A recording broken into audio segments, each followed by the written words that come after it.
This is part 2 of a 3-part podcast. Hi, this is Mark. There are a lot of reasons to get angry these days, but I prefer to focus on the positive things that we each can do to make this world a better place. The book, Building a Better World in Your Backyard, Instead of Being Angry at Bad Guys, is a great resource for just that.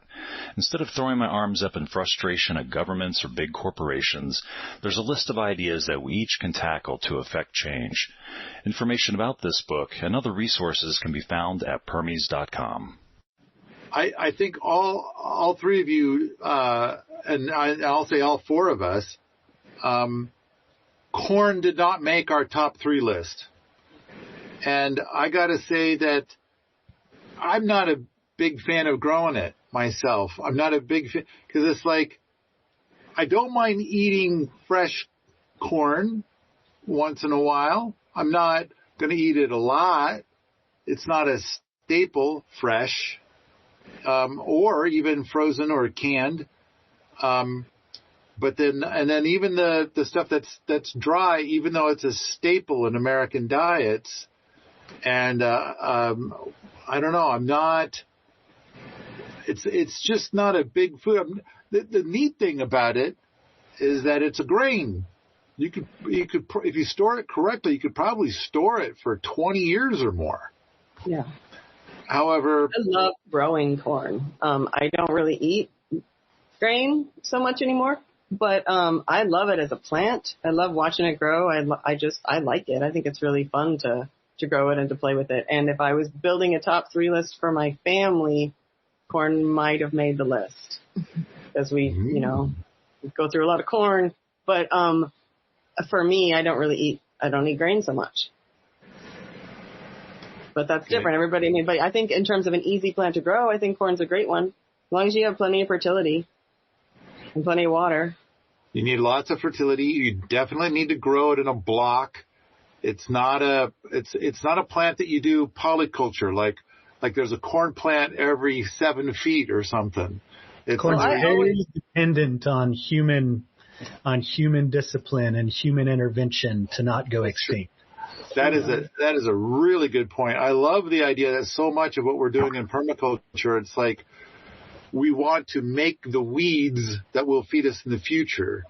Yeah. Corn will stop producing within, I think, 2 or 3 years if you don't do stuff with it every year. But the same could be said for the onions that Samantha is growing. If she doesn't do anything, they stop. And so... But like potatoes will keep going. Mm-hmm. Okay, what's that, Samantha? I always do a corn and beans and squash every year, just because the 3 sisters, and I find it to be really no maintenance. When you put those 3 together, and I put the sunflowers in with them, because when I first learned about it, that was the Hidatsa people, and that's what they were doing, and that was their main food. Is the corn, beans, squash, and sunflowers. And it's very complete nutrition when you have a good yield from those 3. And there's something soul-building about it when that system's really working great, because you can also expand to like 4th, 5th, 6th companions in the same mix. And because I think there's something, too, that people have been doing it for so long.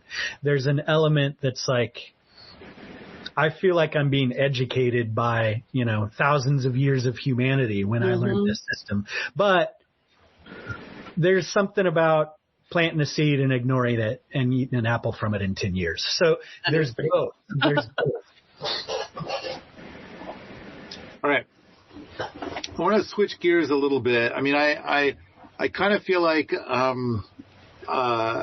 Mark Shepard makes a lot of good points in his book, Restoration Agriculture, about how corn is stupid and wheat is stupid and soy is stupid. But I do think that a great thing about a grain like corn or wheat is the storage time of it and how you can store it for decades. And not only can you store it for an incredibly long time, but the number of calories per gallon is phenomenal. So, Liv, were you just waving to somebody, or do you want to add a thing? I want to speak in defense of corn myself. Okay. Personally, I love it for my homestead. Granted, I have a few acres, so it's not it's not huge, but so we're on 72 acres, and I have, like I said, when I grow the corn, which is not every year, I kind of grow it on about an acre. And if I tend to it the right way, I get quite a bit. So then I don't grow it for a year or two or even more. So I think I have right now still seeds from or kernels from, I don't know, 8 years ago. Anyways, why I like it is because I can feed it to my animals, all of them, including my dairy cows, give them a little bit. It adds to their nutrition. I can feed it to my chickens, to my pigs if I have any. Just about everybody except for the dogs and cats will eat it.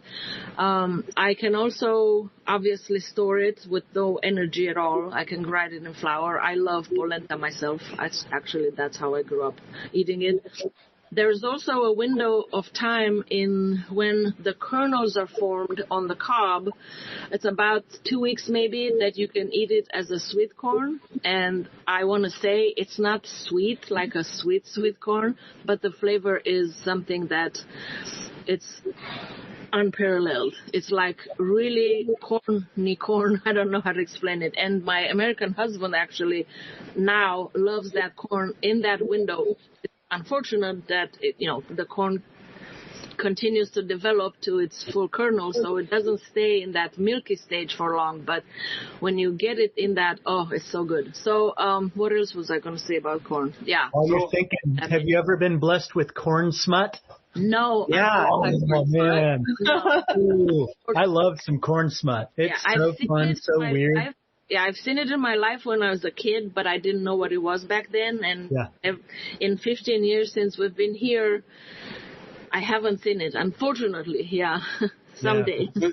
So what you're saying is that while earlier we heard about eating, like taking sweet corn and letting it go to be basically a kind of a field corn, you're saying that you've done the opposite, where you take field corn and you eat it as sweet corn. Yeah. And you like it more than sweet corn. A lot more, yeah. A lot more. That's fascinating. I have tried to eat field corn as sweet corn, and I thought it was all right. I know that there's this guy in Missoula. He's got a field of field corn, and people will go and steal his corn, and his position is like, won't they be surprised when they get home and it's not sweet corn? And they're thinking they got themselves some sweet corn, and they're going to try to cook it like that or eat it like that, and they're going to be so shocked. And but you're basically saying, they won't be that shocked. Well, it depends. I can only speak for my own variety, which is basically seeds that I have from my grandmother in Eastern Europe. So they're my own seeds. I don't buy them at the store. So I can only speak for this particular. I call it Grandma Anna's corn. Okay. And I can't speak for any others. I don't know if they would be the same or not. Maybe they will taste bad. I have no idea. How do you choose to save your corn? How do you choose to save your corn? I'm not sure what you mean by saving. Okay, so you harvested the corn this year, and you're going to eat it next year. For the next decade, maybe. Do you leave it on the cob and then just put it in a box? Not on the cob because it takes too much space. So the other crop that needs to dry really well is corn, just like beans. So preferably on the stalk in the garden, that's why it's a little bit hard here sometimes again with the rain start. But rain is not so bad for the corn because it's covered. It doesn't mold like the beans, anyways. Yeah, so totally thoroughly dry, and I take it off the cob and I store it. This is I don't store it in these kind of jars because I have quantities of it. I put it in, some metal can or something that, mice can get to it. And still there's a little bit of air. So I don't do air take the air out. I don't aim for storing it forever. Just that.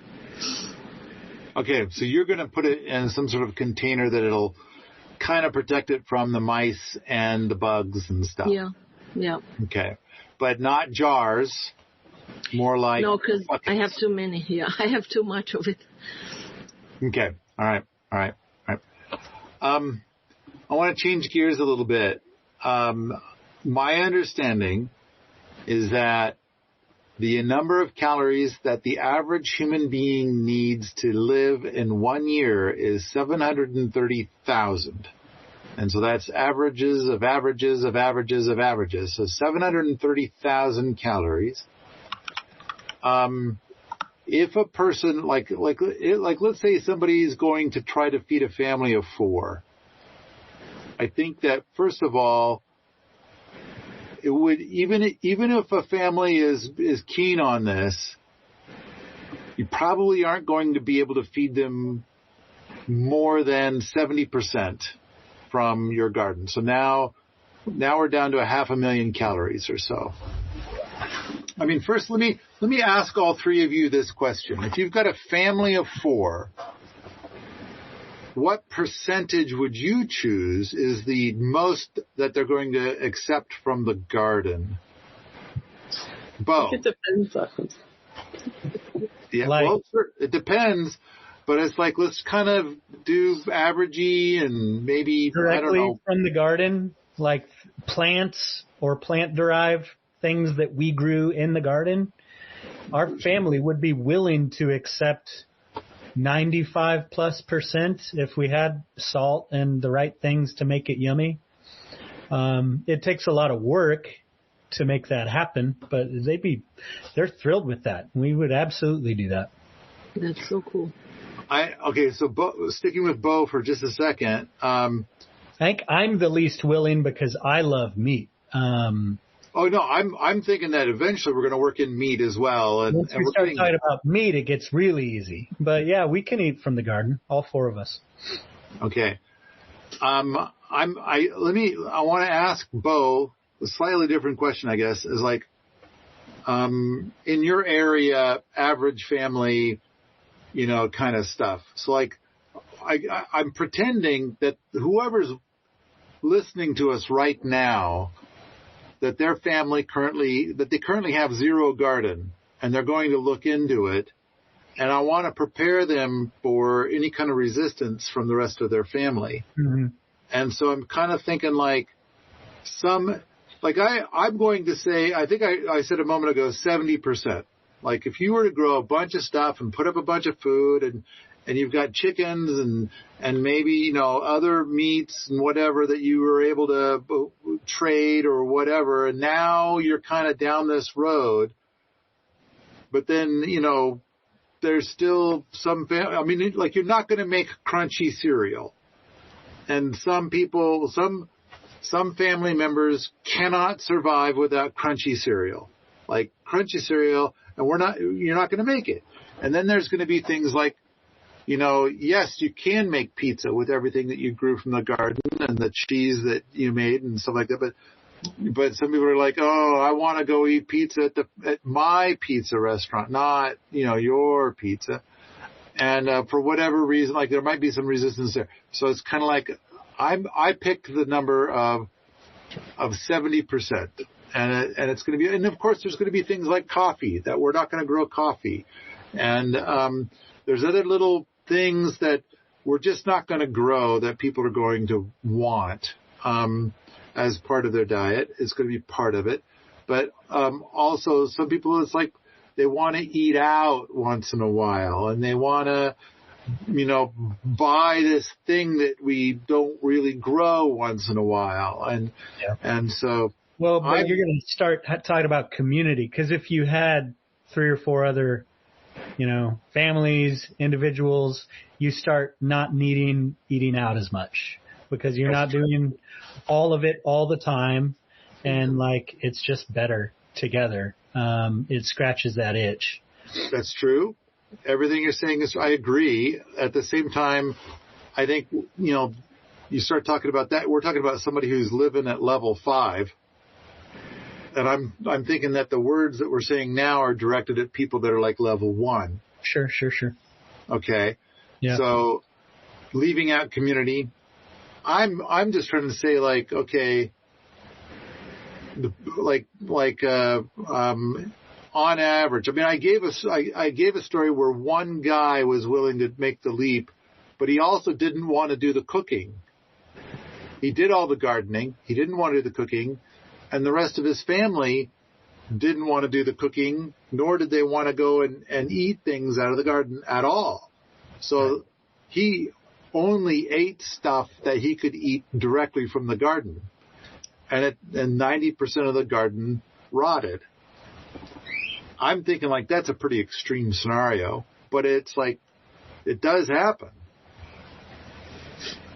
I'm kind of thinking that, so I'm saying 70%. Like if you were to go out and do a garden, because so often people, because that's another thing too, is like a lot of people, they're kind of like, I'm going to grow all the food that my family needs.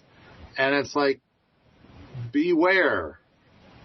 You might find that even if you grow 5 times more food than your family could possibly eat, I think you will discover that on average, even if you're a great provider, a lot of your family is still going to reject it. And it's like if you get too pushy, then some members of your family will push back in weird ways. Well, a better strategy is, what does your family love that you could replace the grocery store? Do they love berries? Because they're not going to push back on your berries if they're beautiful, luscious looking berries, and they can top their cereal that's crunchy from the grocery store. They can make their desserts with it from grocery store. Like, can you shoot for, let's start with 10%. Is your family willing to eat salad? What kind of salad do they like? Do they love kale? Kale's so easy to grow. We can make that happen. I remember the first time I was 6 and the neighbor kid handed me a leaf to eat that he picked out of his yard. And I was like, what is this? He's like, just eat it. I was like, it's a leaf. He was like, no, it's good. Eat it. And I trusted my friend and I ate my first spinach leaf directly from the garden. I was like, hey, this is pretty good. I can get behind this, take the first steps and build from there. I think, your idea of 70% is great for a level 1 or 2, but it's still going to result in high level of quitting within the first 2 years from discouragement. So when I heard the story of that guy where he couldn't get his family engaged in his garden, and he told me verbatim that he could not replace McDonald's, Domino's, and Taco Bell. And so, but I kind of feel like as gardeners, we don't grow those foods very well. No. So for one thing is that when we grow food and we're going to eat from the garden, we tend to eat less grain in general. I mean, we do grow wheat, we do grow corn, we can grow oats, but it's kind of like when people are used to eating a hamburger with a bun, and when they're used to eating pizza with a pizza crust, and they're used to eating their Taco Bell whatevers with tortillas, it's like that stuff tends to be very wheat. There's a lot of wheat there. And, wheat is a heavily subsidized food, and which is why it's a staple in the United States, is because it's so heavily subsidized. And I think if you took away all the subsidies, I think we would all be eating a lot less wheat. You can still have it. That's the beauty. Like, I don't know, someone's in the chat like, well, you can grow your own hamburger. It's true. You'll have a lot less of it. You'll have plenty of beef if you're growing your own cows, but not a lot of like hamburgers. When we start talking about buns and it's going to be a different kind of product. There's so much, it depends. It's tricky. Like if we're trying to just move the needle for people at every stage of the game, it's like you gotta go with what's exciting for people. And they're not going to be excited about replacing a hamburger from McDonald's with a hamburger that you made at home if they just want McDonald's. They're just not going to be happy. I think that if it's your first year gardening and you're going to try to feed your whole family, I think that setting your goals around 30% would probably be a good first year. That's great. That's ambitious, and it really does move the needle for health, and you'll get some wins. I think so. Yeah, I think that trying to do 100% right out of the gate, I think you're going to be so frustrated. I mean, even if you actually pulled off growing that much food, I think you'll get a lot of rejection from your family. I think it's going to take some evolution. If you shoot for 30%, then it's like, okay, we're adding in to what we eat. We're adding in a lot more potatoes, a lot more kale, a lot more of this, that, and the other thing. And I mean, like when you talk about eating kale, a lot of people are like, I do not eat kale ever, you know. And so it's like there's a bunch of different foods that people are kind of like going to push back on. On the other hand, if you grow the kale and you prepare it in a way that's palatable and delightful for people, they will change their minds. And so I kind of feel like dabbling into this space a bit. So I'm saying that for most families, even if you're getting, even if you've got ample calories coming out of the garden, probably going to not get buy-in more than 70% to eat from the garden. And so for reasons. And part of it is like if you're going to try to grow wheat, the harvesting of the wheat, the separating the wheat from the chaff, all that stuff, then grinding it down to that kind of grade of wheat that you're used to, that grade of flour that you're used to for your hamburger buns. It's like this is a substantial amount of work. It is, but it's not prohibitive. True. It's not like you won't do it. It's just you will respect the item a little more, and it probably will diminish in its percentage of your diet because of the work it takes to do it. Right. Unless you're like, I just want to make sure the process you're talking about is delightful. If anyone's out there like, oh, Paul makes that sound horrible. Like actually growing, harvesting your own grain and processing it into your own baked goods is delightful and soul building. Like don't go away and decide that you're never going to bake your own stuff from your own grain because it's such a chore. Go away deciding to do it, but it's also going to give you a reality check of the energy input of that activity. You know, not only that is all that Beau said before, but you also, when you do that, you can pick your own grain seeds and not use the ones that the big industrial machinery are using, because that grain is really bad. Actual wheat that was grown a few hundred years ago, some of the varieties are making their way back into the world.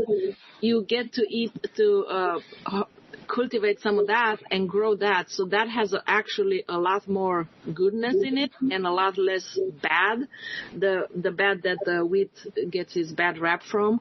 So besides the fact that you can get all this pride from doing the work and that, you can also get to eat a better product. That winds up solving most of the problems that people have with wheat. Not all, but most of the digestive problems that people have with wheat are solved. Yep. For a bunch of reasons we're not going to get into. Right. And you're definitely going to eat less of it since it takes so much work. And I'm talking from experience here. Yeah, accurate. I'm Edward Norton. No, not that one, the other one. And I love pies. No, not that kind, the other kind. Permies is an old school forum packed full of friendly people who occasionally give out a slice of pie. You'll never forget your first slice of pie. It made me feel so good. I had to buy a whole pie so I could share the love. Oh, and there's apples too. Sign up at permies.com to join in the world of homesteading and permaculture, and you too might get a slice of pie. I think it depends on why you're doing it. You know, if you have a powerful why, it's going to be really fun to grind your own, you know, wheat or make your own hamburger. And if it's not the thing that inspires you, then you're going to really love something else. And when you talk about a garden system, you're like, I'm planting rye and buckwheat all the time because it's a fantastic cover crop, and rye is a great way to push out weeds. You know, I like having a moat of rye around a newly established bed because it diminishes my workload on weeding Bermuda grass, and it increases my yield in between. Half the time 90% of the time I don't harvest that rye. It either self-sows or I just chop and drop it, and it's providing a service. But that's, the planting work and the growing work is already done. And sometimes we go out and we harvest a bunch of heads and we make some baked goods, and it's delightful. It's a part of the process, and it could easily be added if you've got the hours and the labor force to do it. Yeah. So, I think we're touching on to exactly where I'm going with all of this, and that is that if this is going to be your first garden ever, I'm going to suggest people do not grow wheat, because that would be, and also I want to say, a lot of people say, grow what you eat. And it's like, well, if it's hamburgers, pizza, and tacos, That's fair. That's a fair point. And I want you to have a more delightful experience. I want you to have a much better reward per effort kind of a thing.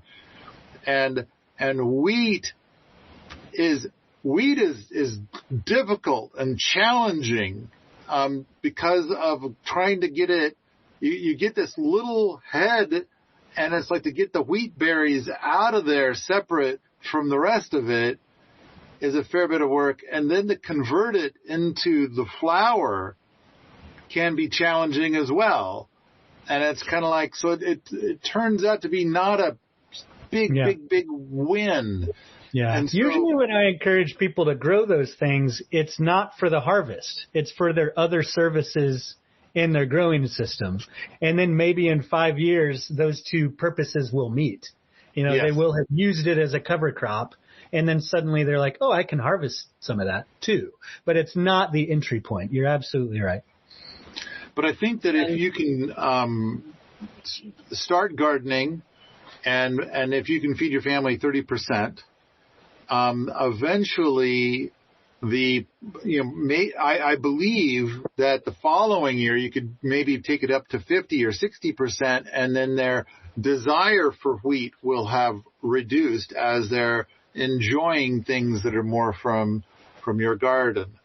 So that's okay. So I want to go back to the thing about the 70% thing, and it's like, so Beau, I'm trying to, I want to get a number from you, and it's going to be related to families in your region that you've met, because I think that there is going to be a certain amount of resistance, and so I'm going to, and it's on multiple fronts, and it's kind of like, I'm saying the best you're going to be able to do if you were to grow enough food to feed your family twice over, I think you should be okay if your family accepts only 70%. And okay, you're saying 70% sounds about right to you. Yes,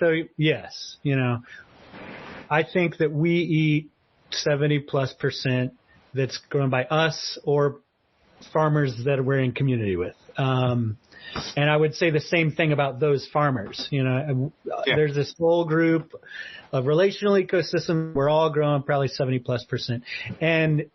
But people in my town, which is a farming town, they're not eating anything they grow. They spend their lives growing food, and they're not. There's some people that grow some hobby gardens, and they're growing 10% of what they eat, maybe. But I think that when you get 4 or 5 years down the road, you might be able to bump that up to 90 or 95%. I think so. But on the first year, it's like the best you could hope for is probably around 70% general buy-in, because they're going to be their habit is the hamburger, the pizza, the taco. Yeah. And it's like, and that's not generally what we're going to do when we're growing our own food. And the only reason that like wheat does so well is the combine and the subsidy. Now, there's wheat in my name.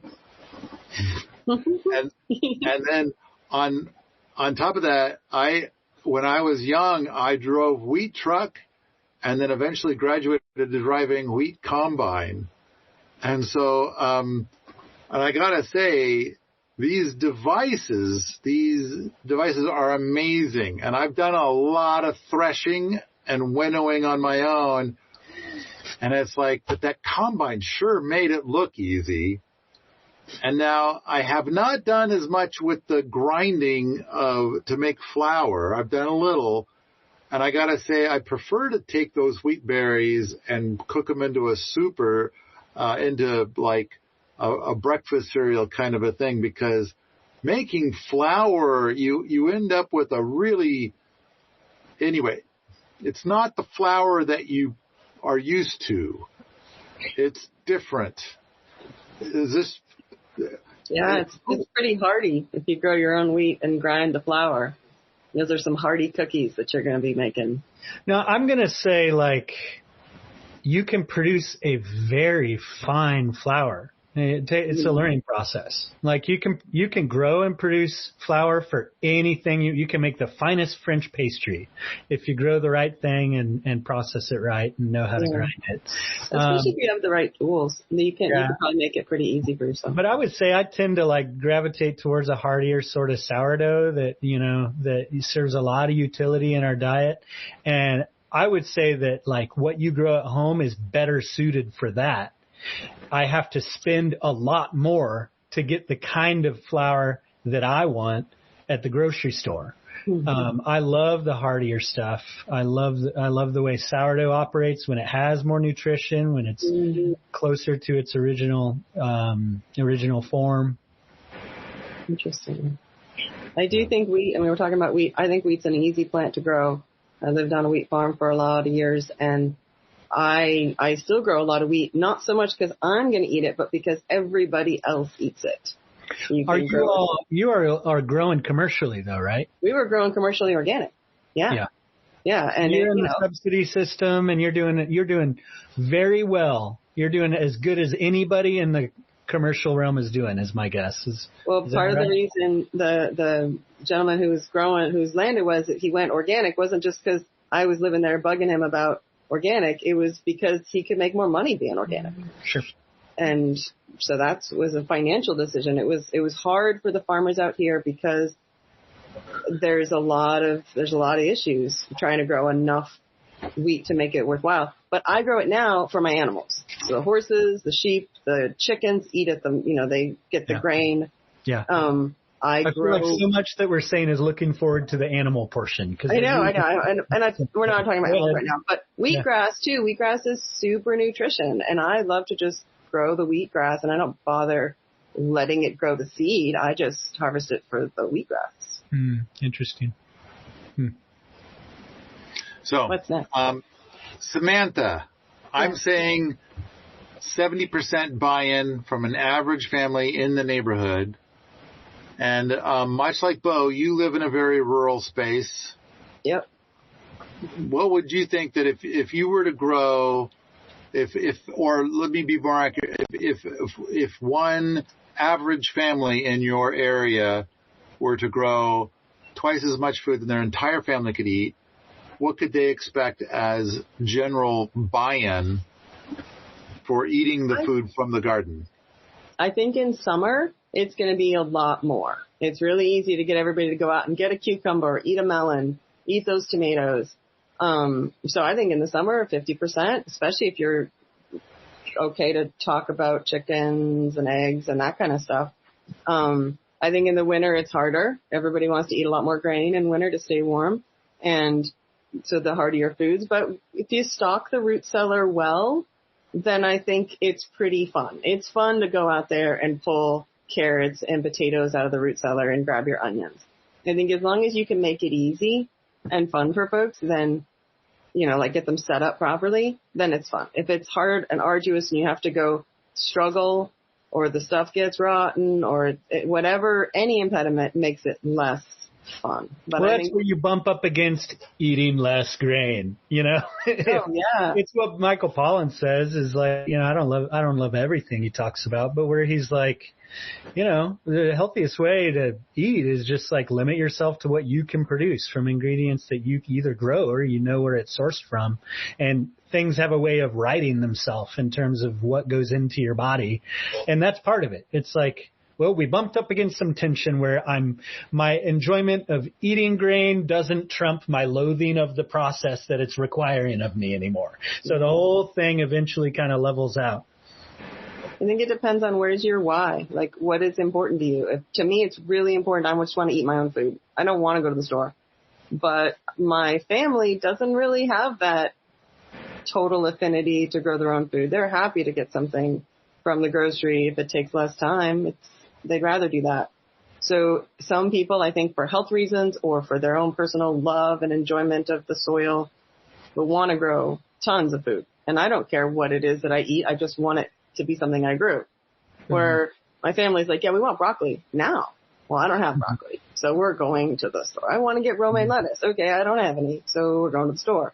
But I'll just eat whatever I have stored because that's important to me. So I think if it's going to work for somebody, it's got to be something that they find important. What do they love to do? Whether it's go out and pick something easy, or I really love to eat tomatoes, let's just grow a ton of that. It's whatever is going to bring you in and make you want to do more of it, or bring your family in. Okay, so Samantha, I heard you say that during the summer, 50% would be what you would see in your area. And then during the winter, I kind of got the impression it would be less than that. It'd be less. It'd probably be 20% if it was easy. And I think if it wasn't easy, it would be less than that. Yeah. We live in a place that gets really cold in the winter. And you've got to be kind of imaginative and plan ahead if you're going to eat out of your garden in the winter. And most folks here don't bother with gardens. They just buy things from the store. So I think if I was going to try to help a family get started, I would really set them up well and make it fun.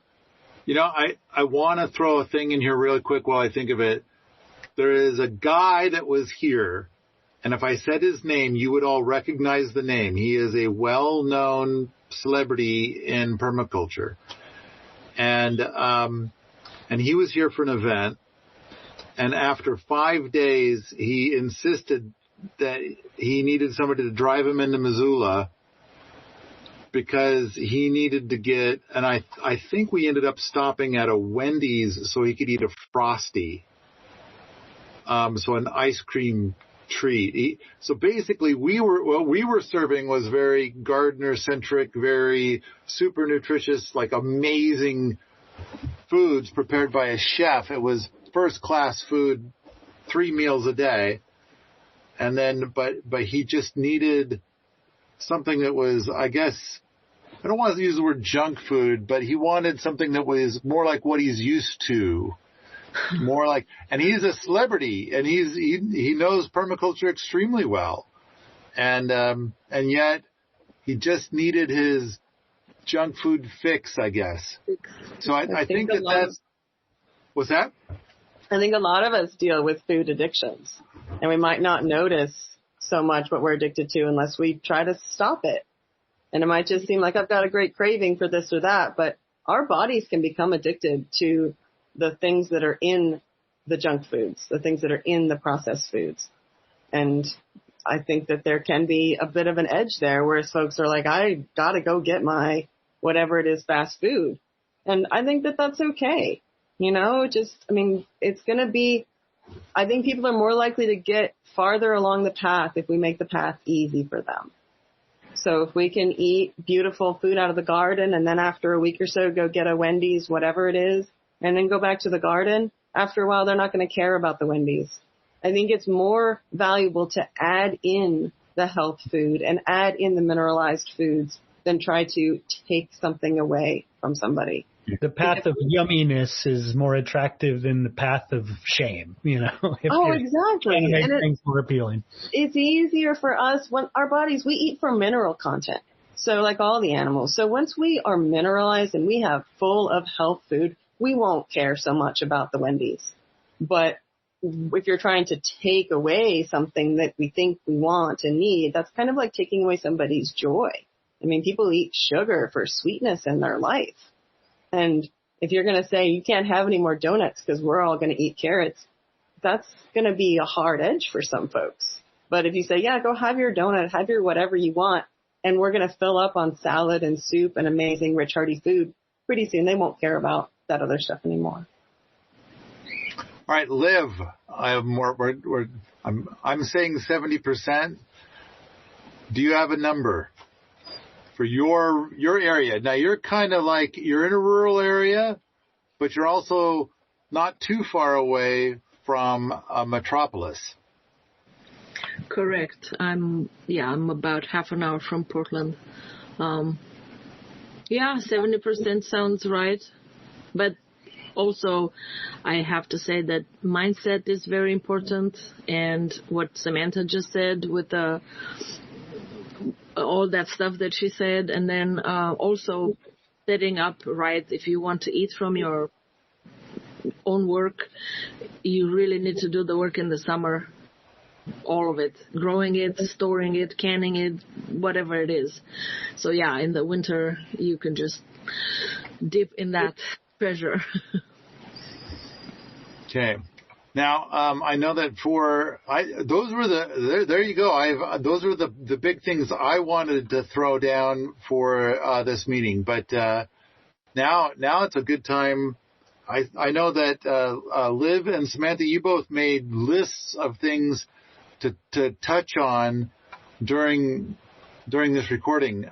So do you guys want to get started on your lists? I mean, maybe the thing to start talking about next is growies versus eggs versus dairy versus meat. Yeah. Well, I look up to Liv in her ability to produce both cows and milk. Those are two things that I have not jumped into yet, but I would love to. Liv, do you want to tell us how you make it fun and easy? Well, I wish I could say that it's easy, but it's not. But you make it look easy. No, it is fun though. I have to say, I love my cows. I just absolutely love my cows. And here we come on about a decade since it's actually been a decade this last year since I've milked something, because I started with a goat, and then I added cows later because I couldn't really make butter out of goat milk. So then I decided I wanted a dairy cow, and here we are. 11 years later, I still have my first cow that I ever bought, the love of my life, Maddie.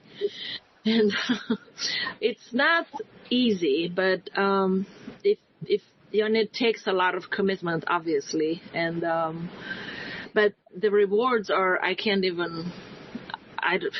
would spend here all day talking about the things that dairy cow gave me, and material things and psychological things, like if I'm I don't know, somebody pisses me off on the internet or something, I don't say anything back to them. I just go outside, find the cow and hug it, and everything just, life is good again.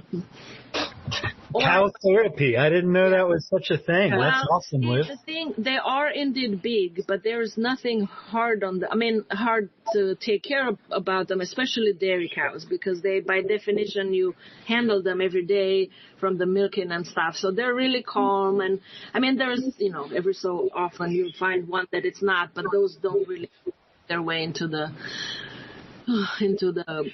routine of milking and stuff, but they're so calm, and they're big, and they just inspire this calmness and this laissez-faire, and I don't know how to describe it. It's just amazing. But the things that they give to me start with, a calf every year or every other year if you decide to not breed them every year, which can be raised to, for the freezer,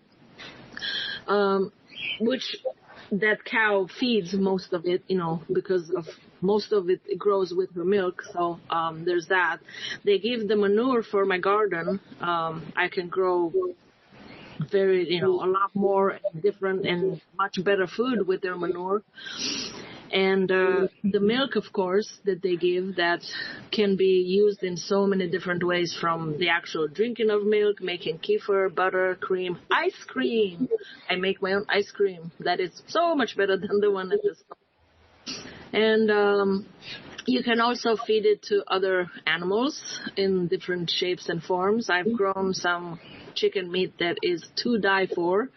Like maybe half of their diet was milk in different forms. I actually make like a fast cheese for them out of several gallons of milk, and then they eat that. Oh, the chickens tasted really good after harvesting.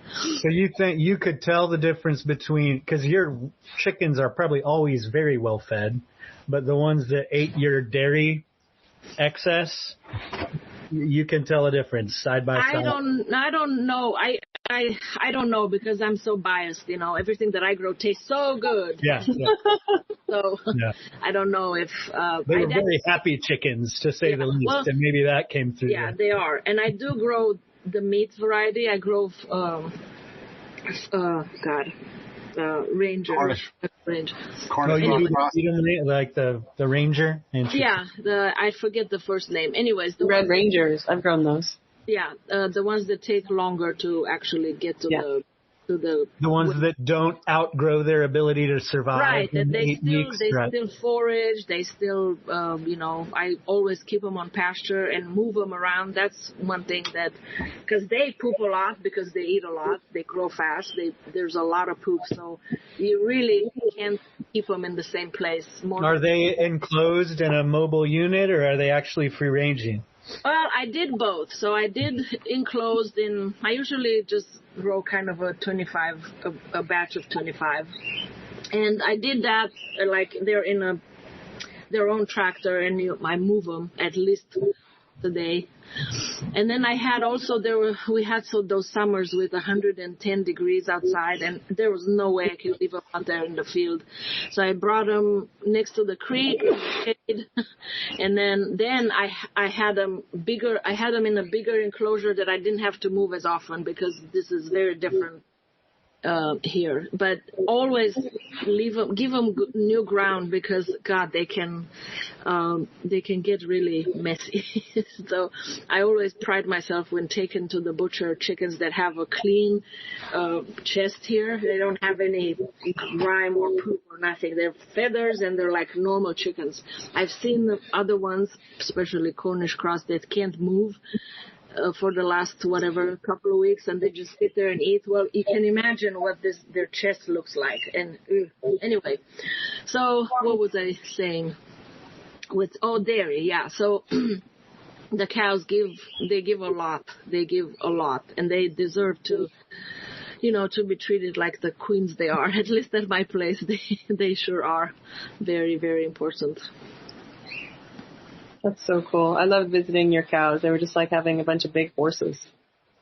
Lovely, and you can pet them, and they came when you called, and it was just beautiful. It's such my total fantasy about how cows would be kept was your place. It's really neat. They're spoiled, but they do spoil me too. It's a mutual beneficial thing. This podcast is continued in part 3. Put Paul's brain on your plot. Do you have a hunk of land but don't know where to start? Do you have a world-changing permaculture idea and you need some feedback? Do you feel like the guy in overalls may inexplicably hold the keys to all your wildest permaculture and homesteading dreams? Well, you're probably wrong. But if you want to give it a go anyway, you can hire Paul for a consultation. He will be all yours for a whole entire hour. Schedule your Paulversation today at Permies.com/consult. Permies.com/consult.